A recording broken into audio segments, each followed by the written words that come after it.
In today's video, I'm going to teach you how to use Trello step by step. Whether you're new to project management tools or looking for an efficient way to organize your tasks, Trello is a great choice for managing your projects. Let's dive right in and walk through the process together. First, we'll head over to the Trello website. Open your browser and type in trello.com. Trello allows you to capture, organize, and tackle your to-dos from anywhere, offering a dynamic and visual way of seeing your tasks and progress.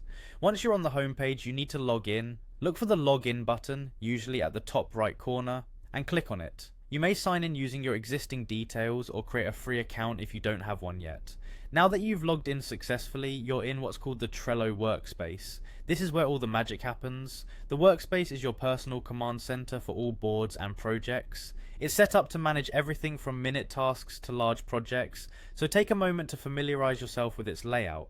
Once you're comfortable navigating the workspace, our next step is creating your board. Boards are the backbone of Trello, functioning like interactive pinboards where all your project details live. Click on Create Board, which you'll typically find on the home screen. You'll now be able to give your board a unique name. Think of a title that encapsulates the project or tasks you'll be managing.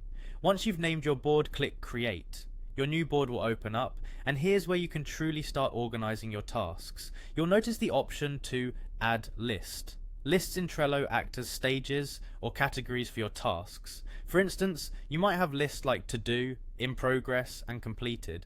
Go ahead and click on Add List and name your first list. With your lists in place, it's time to populate them. To do this, click on Add a Card under any list. Cards are individual tasks or items where you can include details, deadlines, attachments, and more.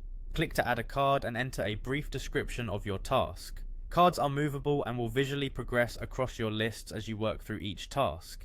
Finally, let's discuss assigning members to specific tasks. Collaboration is key, and Trello makes it simple for team coordination. Click on the card you've just created and you'll find an Assign Members option. Here you can add colleagues or team members to each card to keep everyone in the loop and oversee who's responsible for what. And that's it, you've now set up a Trello board, created lists, added cards, and assigned tasks. Trello's flexibility allows you to tailor everything to your work style and objectives. Keep exploring its features, play around with labels, due dates, and cover images to make your projects even more personalized. Happy organizing with Trello.